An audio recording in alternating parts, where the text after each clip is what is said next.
Welcome to Brain Ponderings, your window into the field of neuroscience with unfiltered conversations with experts in the field of brain research from basic to clinical. And today my guest is Antonio de leva.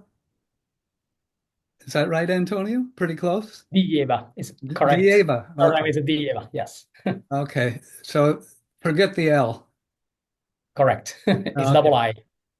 And he's a neurosurgeon and clinical neuroscientist and professor of computational neurosurgery at Macquarie University School of Medicine in Sydney, Australia.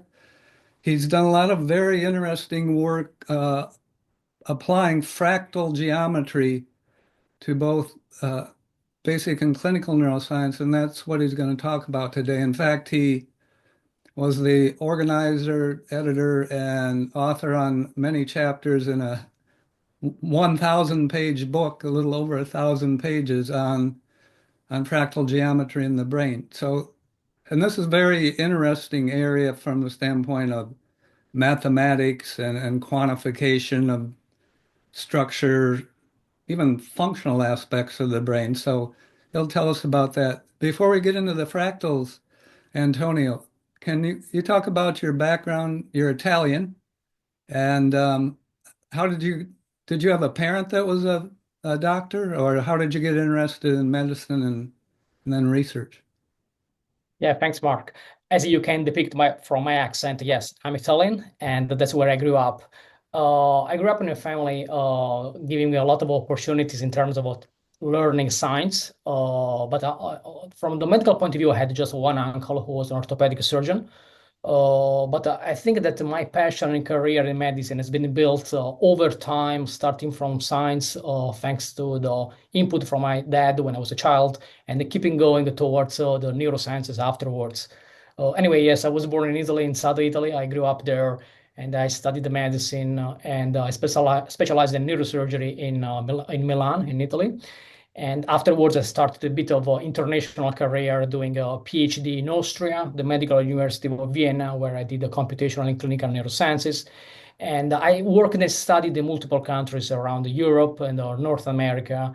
And after a long time in Toronto, in Canada, I landed here down under, where I work in Sydney right now. And your first research, was it when you were still I guess doing, like we call it here, residency or fellowship?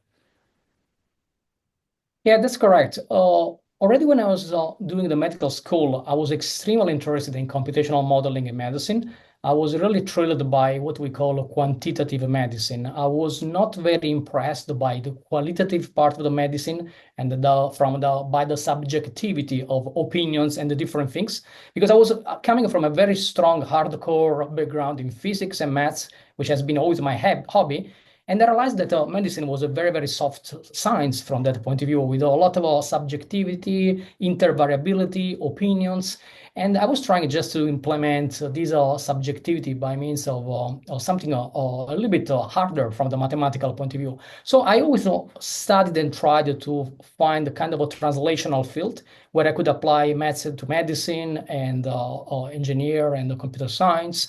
And afterwards, when I started my training, the formal training in neurosurgery, yes, as you know, a resident is basically a resident in the hospital. That's the definition of a resident. Although in Australia they call them registrars, but a resident is living in the hospital. I was really stuck basically 24/7 in a time in which there were no regulations on the time hours. And in spite of that, in spite of the fact that I was operating a lot, learning a lot, helping a lot, I always had these kind of ideas that I want to apply something else. And when I was trained in Milan, I started my first research in applying computational modeling and fractal geometry, which is the topic of this podcast, to the neurosciences in general, and specifically to some specific question I had in neurosurgery. Of course, this has been a passion since I was a child, but I was also in the right hospital, because in that hospital I found a lab of quantitative medicine led by a pretty famous hip pathologist. So he was applying fractal geometry to the study of the liver. And not by chance, the computer scientist working there was one of my best friends in high school. So it was just a kind of a recursive cycle in which we met again a computer scientist with a maths background, with a neurosurgeon with the maths background, and we started just to talk about different things with the same language. And this brings to the first research I did. It was the very first publication I did on the fractal geometry in neurosurgery was in 2007 in the Journal of Anatomy. And this goes back to a research that lasted a couple of 2-3 years, starting in 2004. And that's a time in which we already applied altogether fractal geometry, computational modeling, and machine learning in a time in which machine learning and AI were not really very, very fancy as nowadays in the medical realm. And did you say that you applied fractal geometry to the dura mater? No, specifically, I started a very simple model, not the dura, but with the pituitary gland. So as a resident, I was doing a lot of pituitary surgery from the nose, endoscopically, and there are these kind of tumors called the pituitary neuroendocrine tumors. At that time, were called the adenomas. And everything started from a simple question. I would like to know why the adenomas are less vascularized than the normal pituitary gland. This is a matter of fact. It was already very well known. But the quantification to tell this was a little bit dodgy at the time. There were a lot of subjective or not very strong methodologies to say that. And we know that cancer in general is more vascularized than physiological things. But the benign tumor have a very, very heterogeneous pattern of microvascular networks. And specifically, the pituitary tumors are less vascularized than the gland.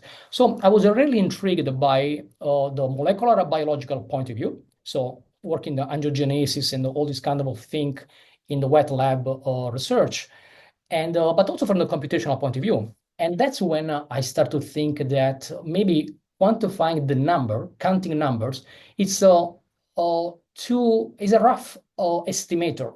It's not really depicting the complexity of nature.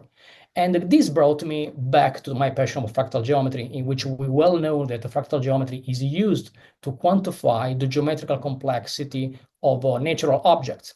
So basically, I was the first to apply the fractal geometry concept to the macrovascularization of the pituitary gland in physiological status and in physiopathological status in tumors. And finally, we were able to quantify that the tumors are, yes, less vascularized than the gland. But actually, what is really different is the geometrical pattern of distribution of the vessels. So the complexity is less than the gland. And of course, we can talk about this for hours, but what I was trying to quantify is in an objective way, computerized way, the distribution of patterns of a microvessel from the normal to the pathologic one. Okay.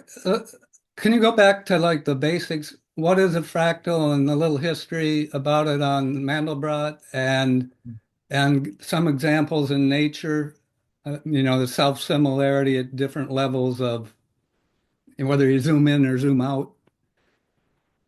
Yes, that's absolutely fascinating topic. And of course, I am aware that your audience is very heterogeneous, so from students to professor, and I think that we should give a little bit of a nuts and bolts of what fractal geometry is and why we are using fractal geometry in neurosciences.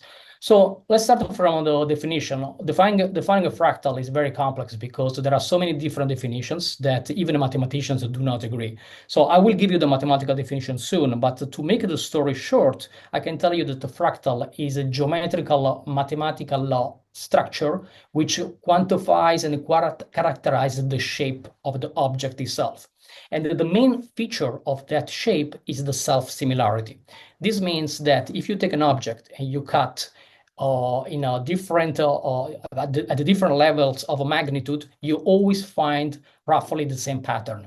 And this is what we call a self-similar pattern.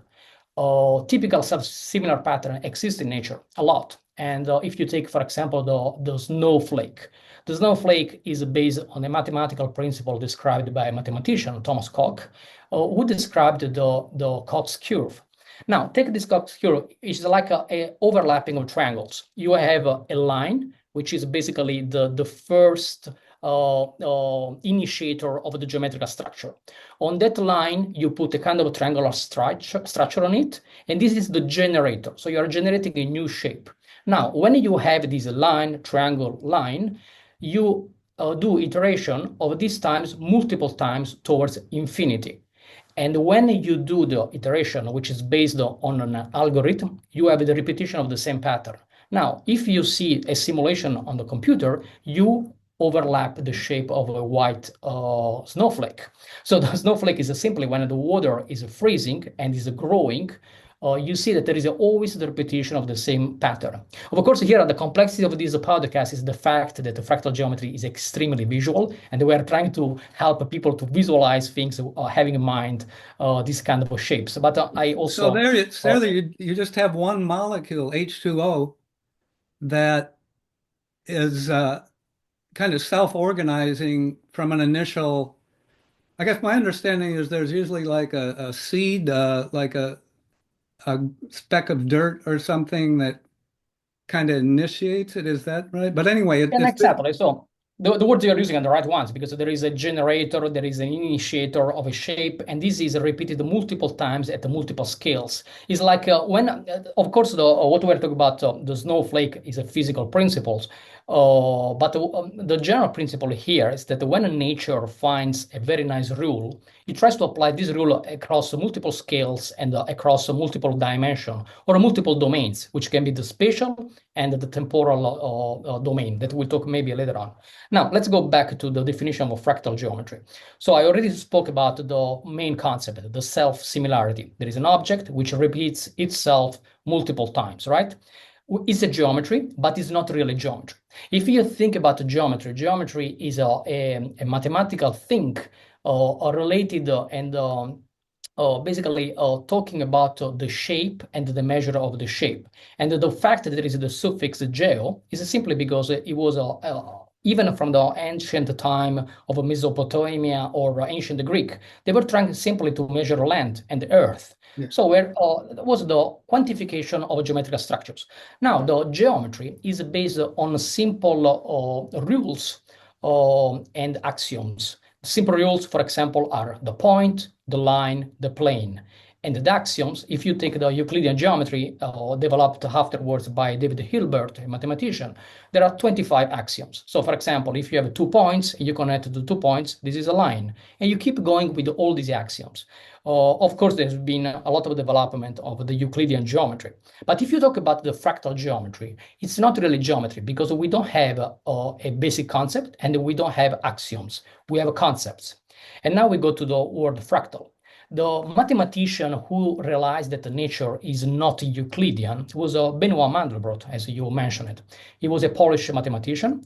He was naturalized French because he lived in Paris for a long time. And after that, he was naturalized in the United States because he worked in America for a long, long time. He was working at the IBM, and he worked also as a professor at Yale, I think. Now, this mathematician started to, he used some old concept coming from the British literature of scholars in the 17th century, saying, look at the nature. There are not Euclidean structures. If you, have you ever seen a lightning falling like a straight line? No, it's very, very zigzagged. And clouds are not spheres, mountains are not spheres. So, and the bark, for example, is not smooth at all. It's very, very rough. So this is a romantic concept. Of course, Benoit Mandelbrot started to think that maybe this required a kind of quantification, and he started to think that reality or nature is not smooth and linear, but is very, very rough. And this roughness means that is fracturated. So he used the word fractal coming from the Latin fractus, or the Latin verb frangere, which means breaking apart, falling. So it's a ruptured structure. Now, why is interrupted and why is broken? We go back to the Euclidean geometry. In Euclidean geometry, a point is represented by the number 0, a line is 1, a plane is 2, and of course, if you go towards the 3-dimensional structures, we have 3. Right? So these are discrete numbers. Mandelbrot thought that a dimension, which is between this number, is a fractal because it quantifies the level of embedding properties of the structures. So if you have a plane and you put something on this plane, the more this structure fills the plane which is embedded, the higher the geometrical complexity because it goes towards filling the space capacity of the plane itself. All these was described by Mandelbrot, but actually it was already seen by many other mathematicians before. Mandelbrot it was a very peculiar character. So in books, he wrote a lot of strange metaphors and things. And he said that he was visiting a gallery of monstrosity. So these monsters, the monsters he was talking about, are mathematical structures which did not make sense at the time they were described. For example, an Italian mathematician in the 19th century described a curve which was filling the plane. So in theory, should be a kind of finite, definite structure, because a plane is not infinity. There is no infinity there. But this line was filling and overlapping all the points in that plane itself. So basically, he was describing what now is called as a Peano curve. Giuseppe Peano was a mathematician. Is a line with an indefinite length in a finite plane. So this doesn't make a lot of sense from the mathematical point of view if you are studying Euclidean geometry. So Mandelbrot took this monstrosity, according to his definition, and he said, well, the problem is not the length of this line itself, but it's the complexity. This line, if it's a line, is 1. If it's the plane, is 2. But this line is trying just to fill entirely the plane in which is embedded. So this line has a fractal dimension of 1.99, for example, because it's almost, if you zoom and zoom and zoom, you always see a structure. But if you unzoom, it looks like the plane itself, because it's all ink covering the plane. So if you or people they would like to see that, they can see on Google the simulation of the Peano curve. Now, this was the first concept that he was thinking about. But the other mathematicians, they were trying to describe this. For example, two mathematicians, Hausdorff and Besicovitch, they introduced the quantification of this number. And if we now go to the mathematical description of what the fractal dimension is the parameter in which the Hausdorff-Besicovitch dimension is bigger than the topological dimension. Now, what does it mean? It's not a 0, which is a topological dimension of a point.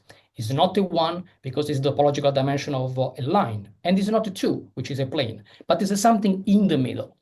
So, to repeat again the concept, the fractal object is something filling the space, quantified by means of the fractal dimension. The higher the fractal dimension, the higher the geometrical complexity, and characterized by self-similarity, because you can zoom in and out multiple times and you find always the same pattern.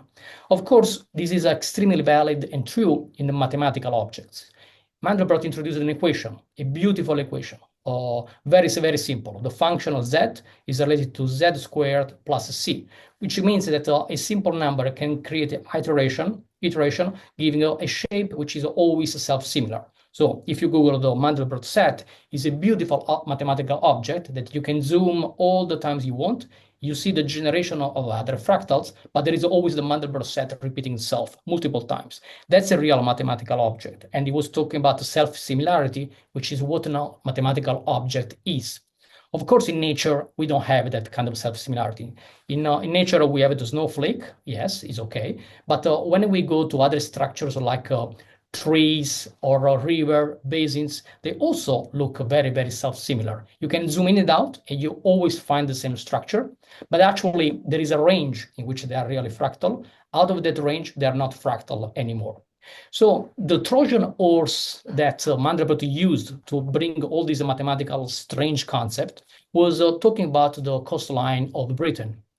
He was, as a mathematician, he was interested in everything. So in geography, for example, he was very interested in seeing and understanding why different atlas, they were talking about a different length for the same coastline. So in some atlas, the Great Britain coastline is extremely long, and the other one is much, much shorter. So this depends just from the resolution, from the step you're using. If you do the coastline by car, the length will be much, much smaller than if you use your own feet and you do by walking, right?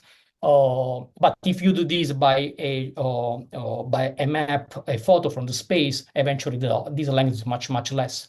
So he introduced the concept that what is important is not the length of the coastline itself, but how this coastline fills the space in which is embedded. And so he gave a fractal dimension, a specific number, and is very, very pragmatically useful, because at that point you can really compare things.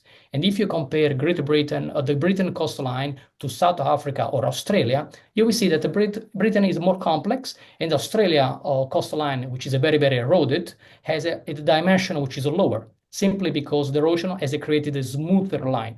So now you have an objective quantitator to say, well, Australia is not very smooth in terms of coastline, fractal dimension is low, Britain is a higher, and eventually Norway is much, much higher, because there are so many fjords, they are increasing the spatial complexity.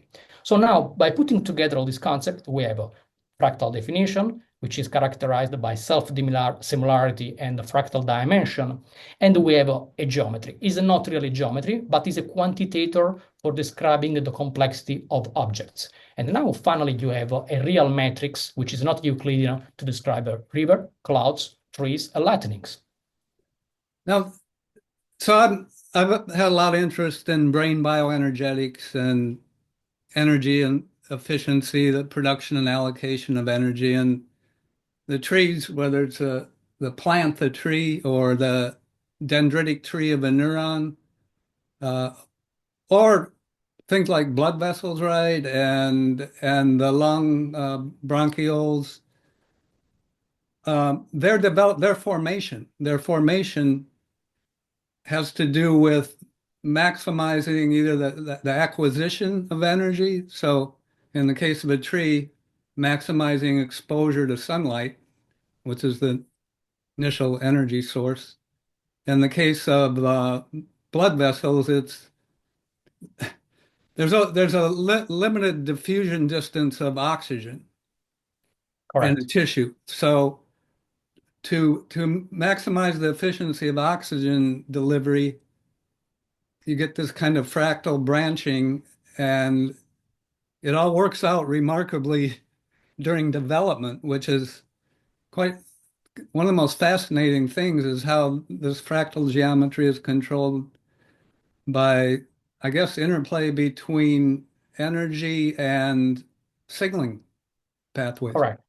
Um, so do you have some thoughts on that? Because that's one of the things that before we get into a lot of the applications that you've been working on, what are your thoughts on that in terms of a general thing in biology, the energy issue? Oh yeah, I have a lot of thoughts about that, because we know that structure and function are strictly related, and the nature, after millions of years evolution, basically found some structures in nature which are trying to replicating what works very well in physics.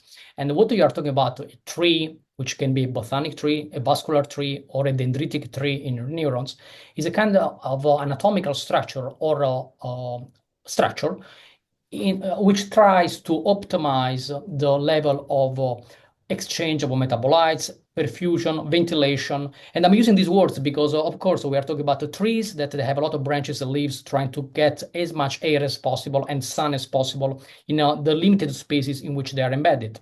But this is valid also for the bronchial tree. If you see the lungs bifurcations, also is a fractal structure which tries to replicate a botanic tree. And the same is valid for a vascular tree, in which if you see the vascularization of the brain, there is this kind of self-similar pattern in which there are some arteries becoming smaller and smaller towards the capillaries, and we are trying just to fill the space in which the structure is embedded in order to increase, or not really increase, to improve the efficiency of the exchange of metabolites and the energetic profile. And indeed, there is a lot of physics about that, in which the fractal geometry has been studied from the spatial and the temporal point of view, in order to explain why the fractality is the best rule used by nature for metabolic exchange, for example. So this happens in the lungs for a better of ventilation, and this happens to the vascularization of whatever organ for a better perfusion and a metabolic exchange. And So I then, totally agree with that. Is right, yes. and I thought about this. I can't remember. Since I retired from the NIH, I wrote a couple books. One was it's called Sculptor and Destroyer, Tales of Glutamate, the brain's most important neurotransmitter. And in my postdoc work, I'd shown that glutamate controls the growth and branching of dendrites, uh, you know, even before they form a synapse. And and when neurotransmitters activate their receptors, particularly glutamate, it's excitatory. It causes a big increase in energy demand, and so there's an increase in ATP production. And then there's these intercellular signaling. Besides glutamate, there's neurotrophic factors. So I was trying to figure out whether there's a role for, efficiency of energy allocation in dendrite growth and synapse formation. And there's some technical issues. Back then, very recently, there's fluorescent probes to image ATP in living cells, at high spatial resolution. Yes. Before those were developed, I mean, you can grind up tissue and measure ATP, but you don't know where it's at.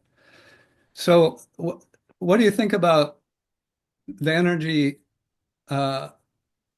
efficiency system concept in growth and formation of synapses? Yeah, that's a fascinating question as well, because the principle of fractal geometry I was talking about have been applied to the neurosciences, and eventually we talk about all these kind of examples. And we start from the wet lab neuroscience and we go to the clinical applications. Of course, what you are talking about is we are talking about wet lab research with the neurons, astrocytes, and the microglia, and this actually were the first cells studied by means of fractal geometry. Because if you remember the concept of self-similarity we're talking about, the brain has been shown to be self-similar from the micro scale, so we're talking about the receptors and the molecules, to the mesoscale, to the macro scales, or how the networks are organized in the brain itself. So what you're asking is from the micro to the mesoscale. There has been a lot of research that synaptogenesis and pruning of the neurons and the forming of new connections is a fractal based. And indeed, the neuron is an exemplary structure. If you see this beautiful drawing of Golgi, you see this beautiful structure in which you have a long axon and you have all these dendrites, which exactly try to replicate a tree. And is it just because they are trying to increase the efficiency to fill the space in which they are in order to have a better capacity of transmitting information? And I'm using this word for a very specific reason. Fractal geometry has been developed from complexity and chaos theory.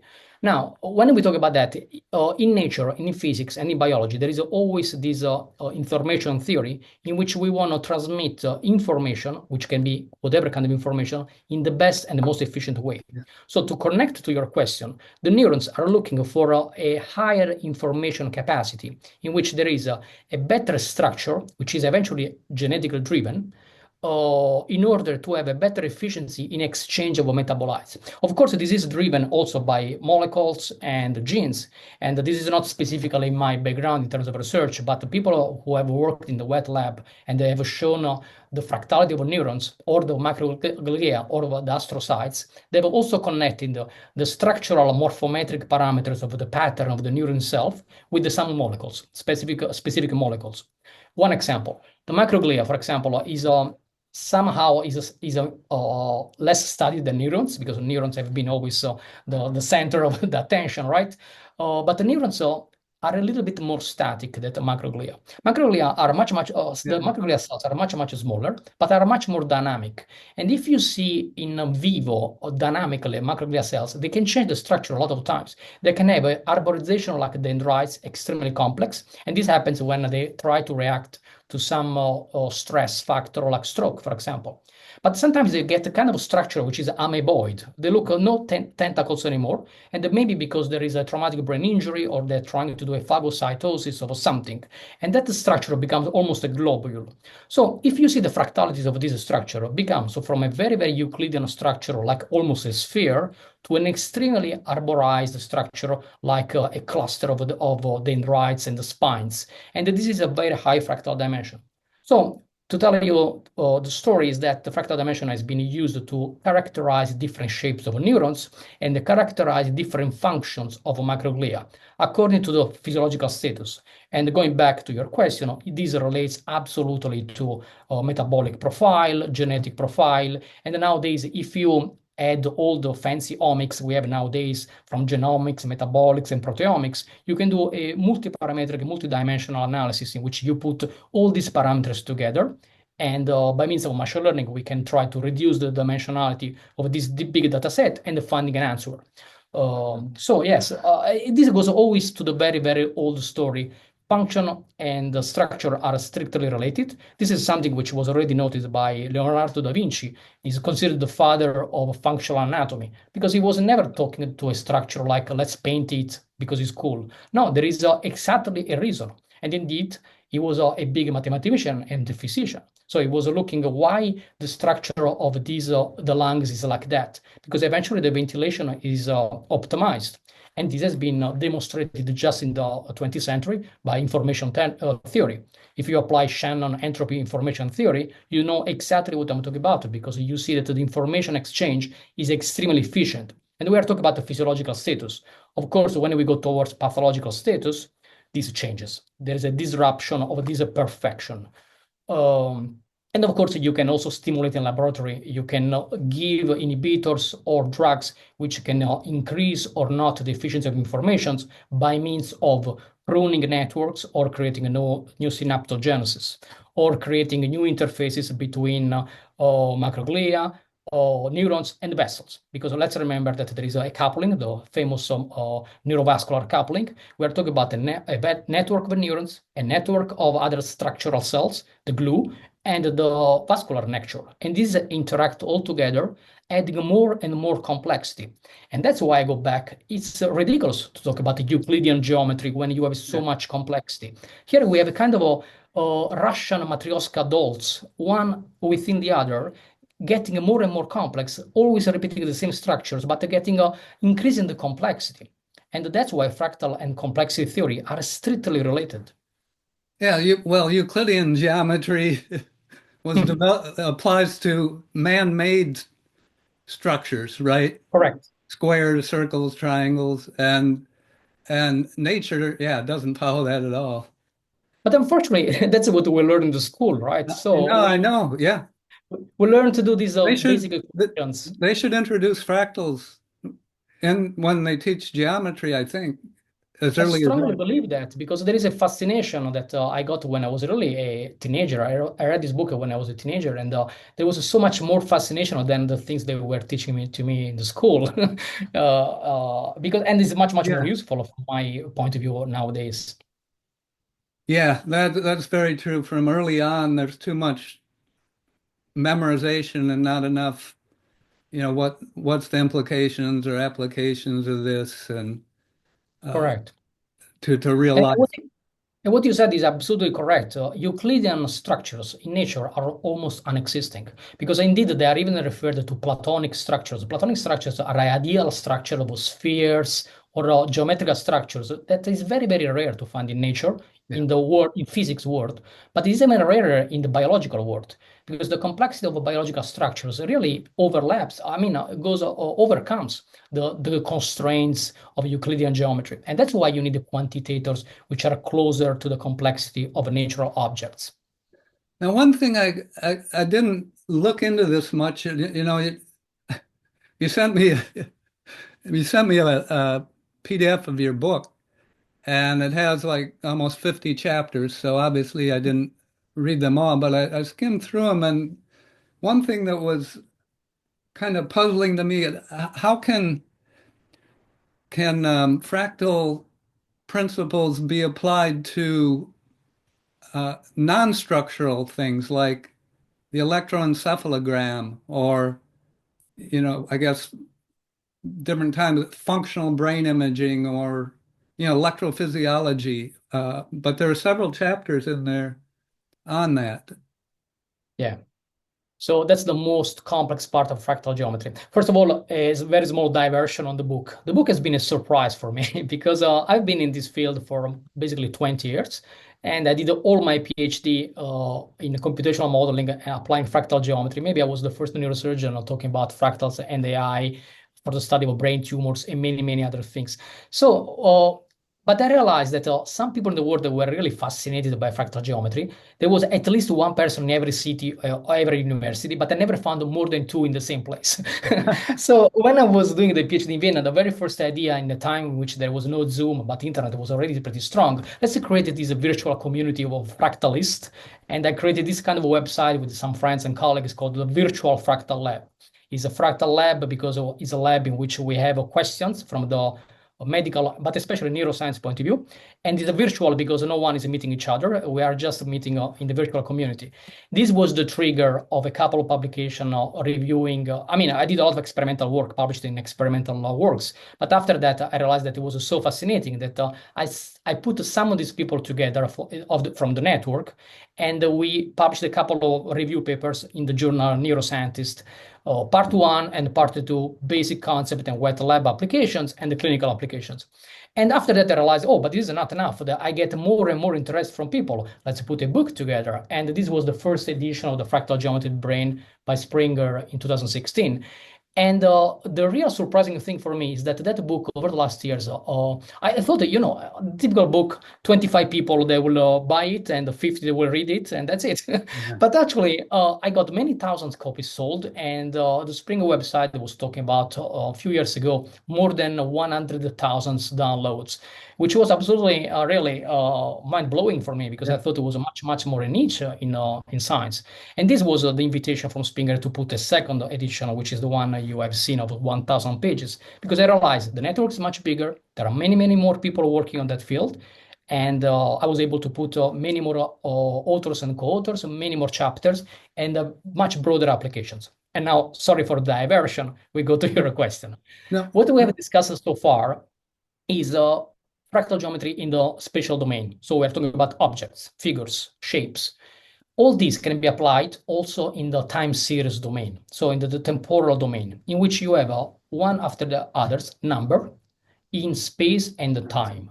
And actually, it's strange, but time series analysis was not done later on. It was the first one. If you see the very first papers of Mandelbrot, he was simply taking the cost of the cotton price every single day in America over 100 years. By doing this, he created a curve, which is a time series, cost of the price of the cotton every day for 100 years.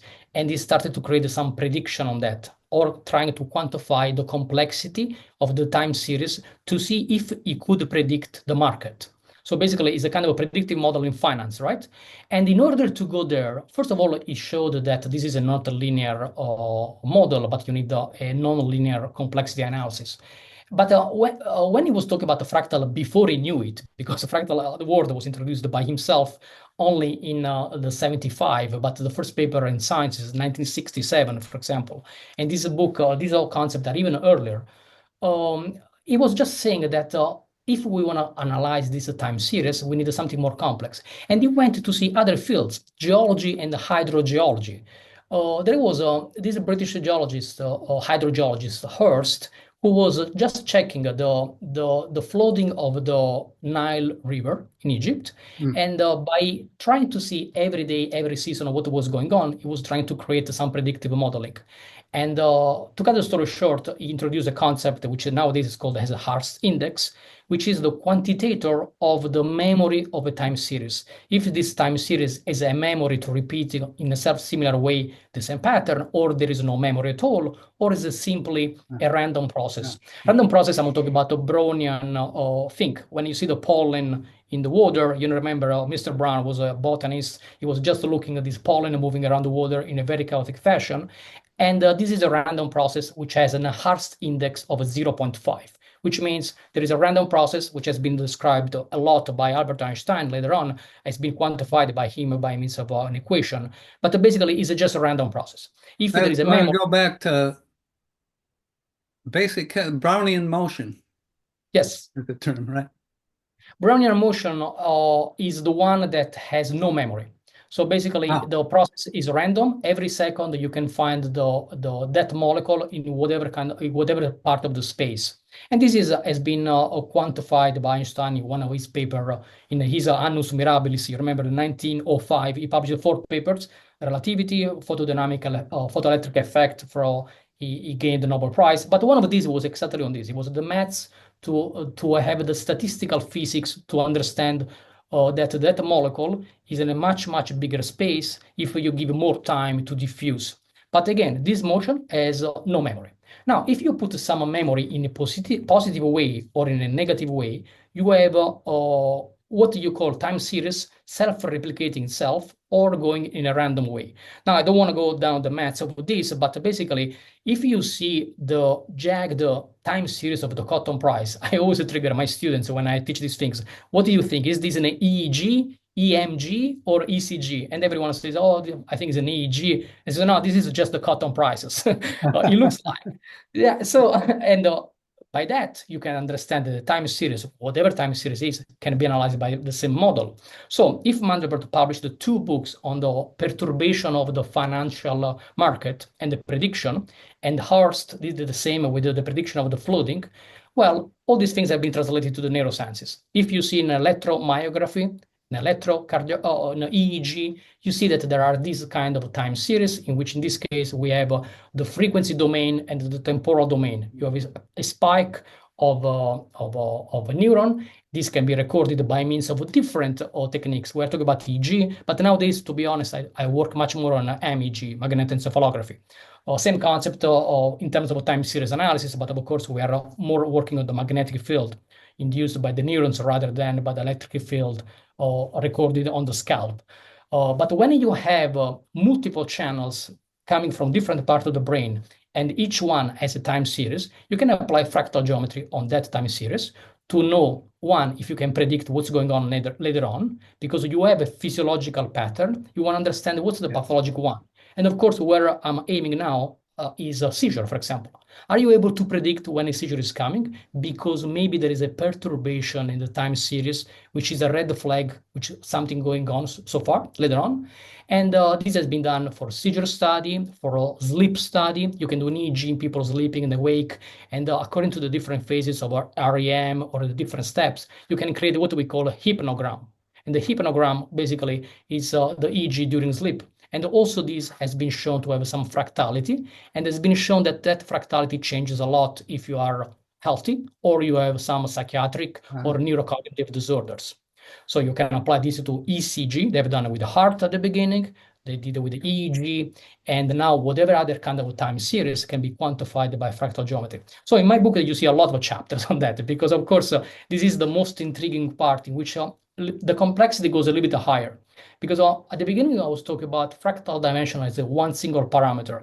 And let's remember that the biological objects are not self-similar all the way, just in a very small window. But that window in time series changes multiple times. So you don't have a one single number quantify the entire time series, but you can create some bins. And these bins are small windows in which, if you start to put on a graph the slope of the fractal dimension over time, which is still regulated by power laws, of course. But if you see the change of the slope, you will get what we call a multifractal behavior. So time series are characterized by multifractal behavior, in which the fractal dimension changes over time and as still a kind of a memory or anti-memory, and this can be related to the physiological or pathological status. So let's go back to Brownian motion. 0, there is no memory at all. But if there is a lot of memory, there is always a repetition of the same pattern. This is called the brown noise. Now, the pink noise is what we have in our biological structure. The pink noise is something between white noise, so full Brownian motion, or brown motion or brown noise, which means that there is a kind of a self-similar pattern, not continuously, but in some bins you see exactly the same pattern. After that, it changes a bit, and after that, it goes back to that. And this can be quantified by many fractal parameters or by means of a multifractal analysis. Of course, there are many, many parameters, and the level of equations gets skyrockets to a higher complexity, in which really you need a little bit of mathematical background and some good mathematician friends to do the inference and the analysis. But by doing that, we can predict or quantify seizure, physiological condition, pathological condition. And one of the research we do at my lab, for example, we study eye tracking. And the idea had, which has been granted a few years ago with a big grant, for example, when people look at the images, we can record the movement of the eyes, of course. And this is simply what we call the scan path nowadays. It's an eye tracking device recording the saccades of the eyes. And you can do a very low frequency, very high frequency. Whatever it is, all the research has been always based on fixation point, saccades, angles, how the eyes they move in physiological and pathological condition. But if you think this scan path is an XY in space, is exactly where your pupil is in space, which changes over time because you are moving your eyes. So it's an XY point transformed in a time series over time. So my idea basically was let's use a fractal time series analysis also for the eye tracking analysis. By doing that, I had a very brilliant PhD working on that, doing some Hilbert transformation and so on. And then basically we were able to use the eye tracking analyzed by means of a fractal geometry as a proxy of a cognitive function, a surrogate biomarker of expertise. For example, if I see an MRI of a brain and that there is an aneurysm or brain tumors, believe me, as a neurosurgeon with 20 years experience, I see it, the first thing I see. But if I give this MRI image to a naive, you will see the eye tracking starting to jump between nose, eyes, ear, irrelevant structures from the pathological point of view. So these scan paths are completely different, the expert one and the non-expert one. Can we quantify this? Yes, by means of a fractal. And so we have two different patterns, which are both geometrical, meaning structural. You can see the structure of the scan path, but it's also a time series. And also there is a chapter on that in the book talking about how time series analysis can be used for eye tracking analysis. But more and more, we're doing magnetoencephalography today. It's beautiful that we have patients and the healthy individuals entering the machine. It's absolutely safe tool. You go there for a few minutes, you open your eyes, and we can characterize all your magnetic field. And when we have all these time series, we can deconstruct them by means of fractal analysis and reconstruct to have some biomarkers of whatever. Could be the function, could be the dysfunction, could be the cognition study. All right. So if there's an individual who's getting old and developing, say, mild cognitive impairment, so the eye tracking can be used to, right. So in memory testing, you may show someone a series of objects or something, or faces even, and then have some time delay, and then they come back and look at the same objects. And is there some application there of the fractals to diagnosing very early decline in cognitive function? Yeah, that's very interesting, and that's where we are aiming with the next grants, because we started from the computational and methodological point of view, and I really like all the neurosciences. It looks like that I'm constrained by neurosurgery, but I really like all the neurosciences, and one of those that really fascinates me is the cognitive neurosciences. So we started with this study. Let's start to see naive versus experts, and this is a purely cognitive neuroscience study. Now that we have a model and we use the fractal geometry, kind of a Rosetta Stone to translate different languages and different problems, let's go far beyond that.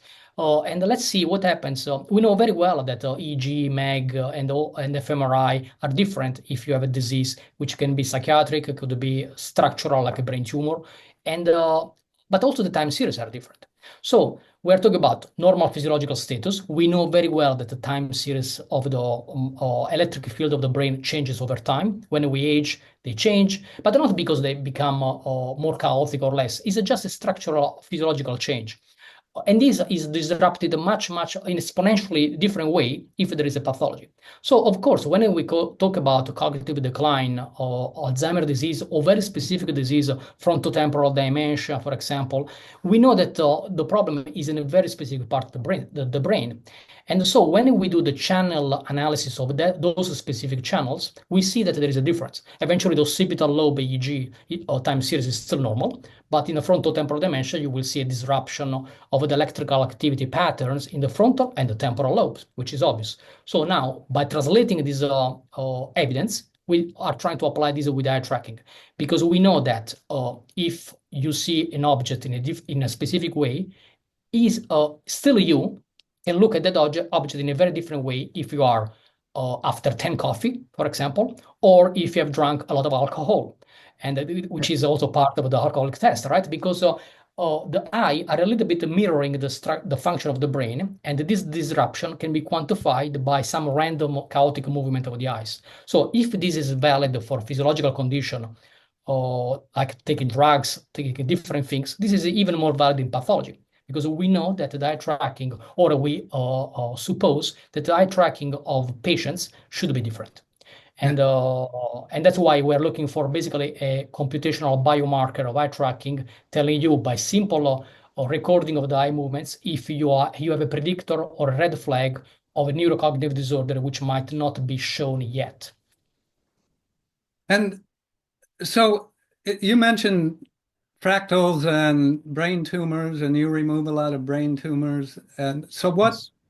what kinds of applications are there beyond just, I mean, now the imaging is good enough you can see whether there's a tumor, but so what's the applications to the Yeah, brain correct. cancers, in both in terms of maybe helping you try to get all of the tumor out, make sure you get most of the uh, cancer cells as possible, but also is there some applications for treatment?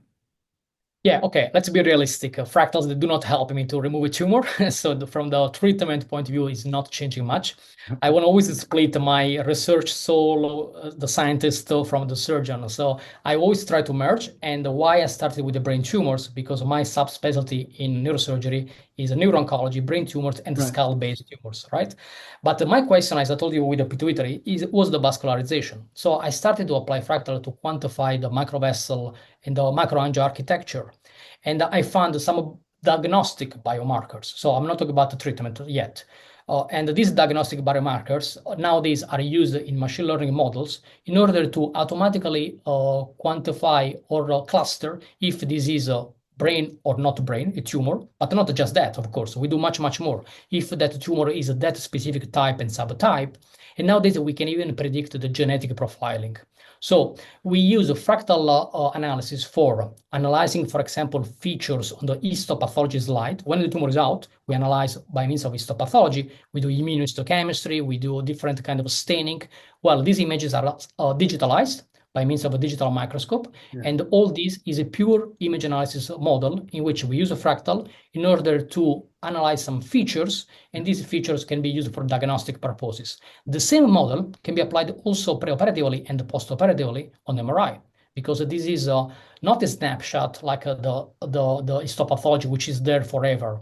The MRI can be done even every day, so you can have a longitudinal change of what's going on in the brain. But we use the same parameters. So Fractal can be used to quantify the macroangial architecture or some specific features related to, for example, diffusion in DWI, perfusion in perfusion weighted imaging, or DTI. We can see the diffusion tensor imaging. We can see the structure of the myelo architecture of the brain, how this is disrupted. And this goes to my modern and current research that I'm doing from the clinical and research point of view. I work a lot in connectomics. So basically, I'm trying to understand what's the connection of the brain from the structural and functional point of view. And for doing that, we use resting state fMRI. We use a diffusion tensor imaging MRI. So one gives the structure, the myelo architecture, the DTI, and the RSfMRI tells you the network, what is activated on the brain. And actually, if you start to see connectomics on the RSfMRI, there is a lot of machine learning there. Anyway, fMRI is a neuroimaging for connectomics, but I use also magnetoencephalography to see the connection of the brain. Now, when we have all these huge data of images from the MRI and time series from the MEG, we use a fractal in order to find some features. So to answer your question, nowadays I use fractal not much to remove more tumors. I have many other techniques for that, but I use to have a better diagnostics. And this diagnostics is because we are going towards a computerized model in which I'm not saying that we are trying to get rid of pathologists and radiologists. They will be always necessary, but I'm trying just to enhance their expertise by means of computational models. Yeah. So we have software nowadays that you put to the pathology slide, And this gives you, okay, this tumor is a 95% is a glioblastoma. There is a 98% chance that is a IDH wild type. So we know even the genetic profile. And this is how we use fractal features to have a diagnostics. But moreover, when we have many more features correlated to clinical information, we are trying also to create prognostic models. So predictive models, for example, of recurrence or of death. So we want to predict if the patient is dying and when the tumor is coming back or not, and where. So this predictive model, of course, require much bigger data set, and this goes towards the artificial intelligence realm. But we always use not just radiomics for extracting features at MRI images. We use also Fractal to quantify the geometrical complexity of other features. We put all together, and machine learning helps for diagnostics. So I use fractal geometry and many other tools. Fractal geometry is a tool. I use it as a tool, and many other tools for better diagnostics and eventually for prognostication. From the treatment point of view, well, I'm still an humble neurosurgeon going there, taking the tumor out. Although we have a lot of fancy techniques nowadays, we have a fluorescence-guided neurosurgery, so we can see tumor glowing. Or we can, I do connectomics to understand if I can remove even more of a glioma. Glioma is a diffuse process, right? If you remove what you see in the MRI, you haven't cured the patient. I mean, you never cure the patient, unfortunately, nowadays. But if you remove just what you see, you know that the surrounding brain is surrounded is infiltrated by tumor cells. Mm-hmm. So nowadays, the concept you want to remove as much as possible, but still, it's not a liver that you can take the entire half liver. If you remove more, maybe the patient will pay a consequence in terms of a neurological dysfunction. So what we do nowadays is called oncofunctional balance. We want to remove as much tumor as possible, but we want to preserve the function as well. And for doing that, we do connectomics. So I know if the surrounding network from the brain is important. So I don't want to absolutely go there because the patient will wake up aphasic, hemiplegic, blind, whatever. Or that network eventually is dysfunctional, is not working anymore because over time has been disrupted by the tumor, or even has been shifted. This is an extremely thrilling concept of neuroplasticity nowadays. Low-grade glioma are so slow in infiltrating the brain that the surrounding networks are pushed somewhere else. So sometimes I go in which some part of the brain that statistically should be, I don't know, the Wernicke or Broca area. We know that these are very old concepts, but we still use these pragmatic words. And I go to the Broca area, and when I map the brain by means of a connectomics and by means of awake surgery, so I'm doing an interrogation of the function to the patient when he's awake, I know that I see that the network is completely somewhere else. So it's being shifted somewhere else. And this gives me the opportunity to cut more and more. So that's the part where computational modeling, which can be fractal or not based, helps for better treatment because I can remove more. Of course, we know that nowadays surgery is just the first part of a long journey because there are some drugs, there is a radiochemotherapy, and unfortunately, in the high-grade glioma like glioblastoma, the prognosis is still extremely bad. It's still the most malignant cancer, along with pancreas cancer, right? Unfortunately, people still die, whatever we do.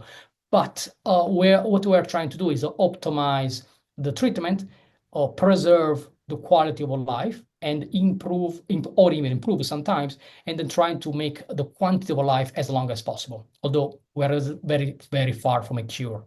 Now, for some cancer like breast and colon, there's screening. Correct. Are there attempts to, I mean, imaging, I mean, you'd have to do a lot of, if you image everybody to see whether they have like an early cancer, that seems not practical now. But ideally, one would like every year, is there evidence for, so you can catch it early. And maybe if you catch it early, you're more likely to have a better outcome. Correct. So sometimes we try to be proactive. If we see something which looks like a tumor, which might give a problems in the future, we try to treat as soon as possible. But unfortunately, we don't have the prevention and the predictive tools that we have in other part of medicine. Because you cannot do MRI every year to have all the population. It's true that many times we find incidental findings, and many kind of tumors or even cancer are diagnosed by chance for a headache, for a concussion. And do you have to do MRI? Will a CAT scan pick up glioblastoma or glioma? Yeah. So nowadays, I mean, it depends also where you work, but in general, in Western countries nowadays, we do always MRI before surgery that I even use for intraoperative neuro navigation. The MRI is implemented in a system, a navigation system tells me exactly every moment where am I. We use a lot of nuclear medicine testing. Sometimes we do, for example, a PET scan with the different amino acids which are radio traced. Yeah. And this gives me different differential diagnosis for the grade or a type of tumor sometimes. So we use a lot of imaging, and this imaging is preoperative. We bring it to the theater intraoperatively, and we keep going later on postoperatively because that's the only way we can follow the patient them up. Of course, the problem is that we are still based on images. To answer your question, for example, we don't have a liquid biopsy nowadays that just sampling blood, or urine, or CSF can tell you that this patient will have this or that problem in 1 to 5 years. There is, unfortunately, in neurosciences, from Alzheimer to brain tumors to vascular malformation, you see it, you treat it, or you follow them up. But having a perfect tool telling you what's going on after years, There is very, very far from that. there's progress on that though. I have a Absolutely. colleague, neurologist Dimitros Kapagiannis, who uh, cells release these small vesicles. They're called extracellular vesicles or exosomes. And he, using an antibody that's specific for a surface protein on neurons, he's able to take blood plasma, first isolate all of the extracellular vesicles, which there's standardized ways to do that now. And then using the antibody, he would pull out the vesicles that have this neuronal protein. So it's an, and he thinks, I did a podcast with him.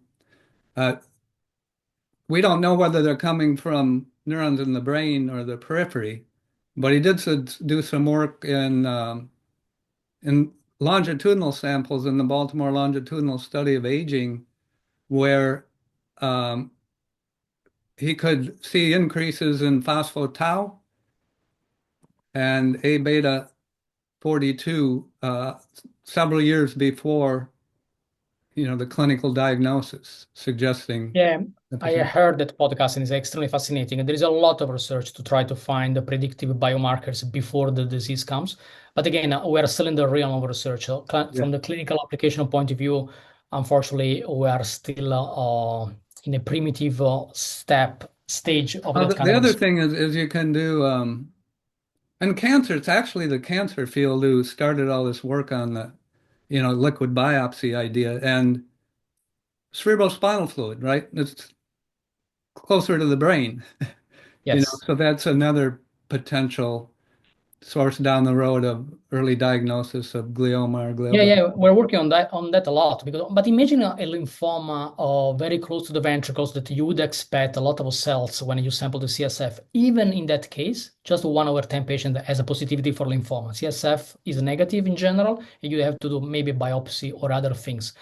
And this is a pure cytology, and of course we have other techniques, but this is just an example to tell you that we are not able to sample something and tell you what you have, what's going on, and unfortunately, still ask me a lot to do biopsies. The primitive way to do a craniotomy, to do a burr hole, to take the sample and analyzing. And why? Because of course today it's not just enough to say you have a tumor. The new classification system from the WHO are not based much more on structure, but they are based on genetic profile. And we're trying to merge with more and more radiological information. And going back to fractals or computational modeling, we are using more and more computational modeling to put many information coming from the multi-omics approach all together to give more and more information. So I've seen an evolution on this from the diagnostic point of view and in the future therapeutic point of view, which has been revolutionary because nowadays I explain a lot of things that 5, 10 years ago I could not explain. I don't know. I removed a low-grade glioma in a young patient giving expectation of life at least 5, 10 years, and this patient eventually died after 1 year. And I could not explain it all in that time. But nowadays we know that what we call low-grade glioma had genetic profiling, making him a glioblastoma actually. So what he was diagnosed as a grade 2 actually was a grade 4 for the genetic profile, what we call molecular glioblastoma. And these kind of information are accumulating day by day. So of course, liquid biopsy and better imaging will be the next generation of tools to have a better diagnostics and treatment, of course, Okay. because that's the final aim. Another potential, what's computational intelligence? Hmm. Yeah, that's the last chapter of the book, which brings me to the very modern applications of my lab. So, when you put computational intelligence is a field between cognitive neuroscience and maths, in which you use the computation to quantify and characterize cognition. And of course, I like computational intelligence much more than artificial intelligence because, artificial intelligence has a lot of meanings, positive and negative. And AI has had a lot of springs and winter. AI is an old story. It was developed in the 50s with the perceptron, and the word AI was introduced at that time. But everyone always associates AI with the dystopian things like Terminator movie. And every time there was a spring that AI will fix everything, soon after there was a winter because it said, oh, actually, it's not fixing anything. And we've had 3, 4 winters. Now we are in extremely florid spring because now there are Nobel Prizes on AI. We have a huge investment, especially from United States and China. So now there is a very florid spring because it looks like this is fixing all the problems of the world. But there is still this problem that artificial, yes, is artificial, but intelligence, we are not talking about intelligence agents. We are talking about computational models which they mimic the cognitive function of a human brain, but we are still very far from that because the AI of now is absolutely not a general artificial intelligence that is the next generation we are aiming to. So, to cut the story short, one concept AI, I like the word augmented intelligence rather than artificial, because that's what I'm working on. I try to use expertise of different experts, could be a radiologist, pathologist, neurosurgeon, or other domains, helping AI to make the job better, and AI, artificial intelligence, helping the natural intelligence to improve diagnostics, prediction, differential diagnosis. And that's the real AI of the future I have in mind. AI plus is the augmentation of one complementing the other. AI is fast, good, extremely efficient, but stupid. Let's be honest. It's not really doing anything intelligent at all. But the human brain is the other way around. It's extremely efficient. The consumption of energy of a brain is incredibly ridiculous in comparison of what a Yeah. computer. Every time we do some ideation, we are using less than the energy of a light bulb. And just when you put a token, a very simple sentence of a chat GPT, I don't know how much pollution you are creating in the world just for that. Because Well, you have now the they're GPU. building, I see Bill Gates is going to start up a nuclear power plant here. Yes. Actually, it's close to where I live now, uh, Oh, lucky you. up in Pennsylvania, just to run AI. Mm. Yeah, it's very Yeah, there are energy big, big inefficient. investments. Yeah. Oh, yeah, but again, our brain doesn't use nuclear power, thanks goodness. So we are much more efficient. So by implementing the two systems, we can have a real integration. And it's also true that from the computational intelligence point of view, where is it just what I use as a synonymous. Now, the reason of augmented intelligence, I mean, the reason of that chapter, which was written in 2012, published in 2014, is that we had the first ideas that they can merge machine learning, deep learning that are not very far from Fractal and the other way around. Because many times, for example, in Fractal, I already told about this self-similar structure embedded one in the other one, the famous matryoshka dolls. So we have a self-similar pattern. And if you see machine learning, and especially deep learning models nowadays, are embedded structures in which we have a set of equations, algorithm, embedded in a bigger sets of more Yeah. equations and more functions. So what we proposed with the computer scientists at that time, the computational intelligence chapter, is that you can implement intelligence model by means of a computational modeling, but this computational modeling should not be based only on normal statistics. Remember that the machine learning is just a branch of advanced statistics. So Yeah. we have stats, we have machine learning, and after that we have deep learning, and after that we have the large language model, and we have the generative AI nowadays. So this is the thing. But the fractals can enter in all of this because also talks about repetition of embedding structures, which can be used from a very, very small scale, micro scale, to the meso scale, to the macro scale. which is exactly how this podcast started with. So we have a self-repetition of same concept, same algorithm, same models used in a different way. So in that chapter, we were proposing a lot of application. We were using a computational intelligence model and fuzzy logic, for example, for prediction of or study of Parkinson's disease on EEG, or for quantification of microvascularization of brain tumors on MRI, or think another tangle of vessels. Tangle of vessels in the brain, an arteriovenous malformation. This is a cerebrovascular disease. It's a kind of a disease, tangle of capillaries, or it's not, are not really capillaries, but anyway, of blood vessels. And this tangle of blood vessels can give rise to only headache if the patient is lucky. Could give a bleeding, could give a terrible bleeding and a stroke, and hemorrhagic stroke, I mean, and seizures. So we want to treat it, and we treat it by means of a different thing. It can be surgery, can be radiosurgery, can be embolization. Now, beyond the treatment itself, I use the fractal geometry to quantify the geometrical complexity of this tangle. And when I saw that some tangles are less or more entangled, I correlated these to treatment efficacy. For example, in neurosurgery, we are very simple. We say IVM, how big is that? Less than 3 centimeters, 3 to 6, or more than 6 centimeters. But we don't care much of the compactness, of roughness, of the edge of the AVM with the brain, although there is a new classification doing that. But we don't care much of what's happening inside the geometrical structure of the AVM. Well, we quantify it by means of AI, of fractal geometry.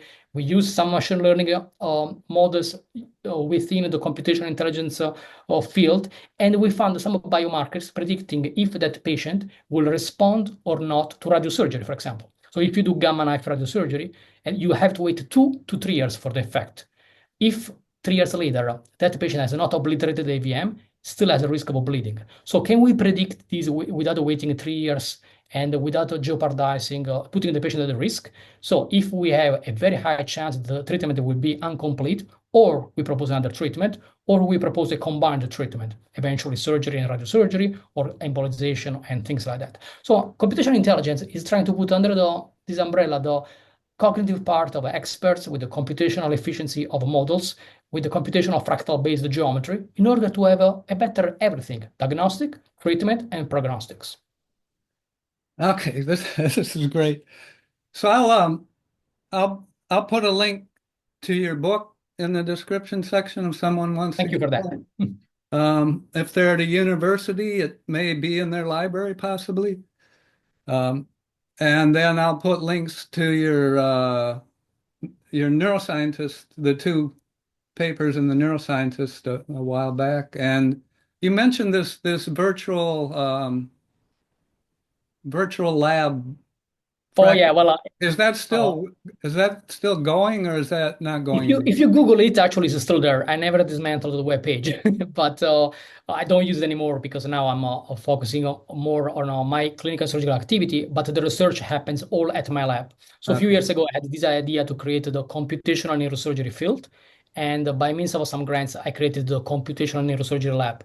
And the focus of this lab is applying computational modeling, fractal geometry, and artificial intelligence for the study of diseases of neurosurgical relevance. So of course, I started with the brain tumors, but nowadays we do so much more: cerebrovascular disease, cognition, and so on. So you can Google also the CNS, computational CNS for you guys is always the central nervous system, of course, but I used the acronym, which is extremely successful for my purpose, which is a computational neurosurgery. So the CNS lab is formed by very brilliant computer scientists, engineers, and we collaborate from the clinical and computational point of view for all these kind of projects. That's great. Thanks for taking the time. Thanks to you. As I told you at the beginning, I'm extremely humbled by this invitation, and I really enjoyed this conversation. Thank you so much. Okay, thanks. Bye.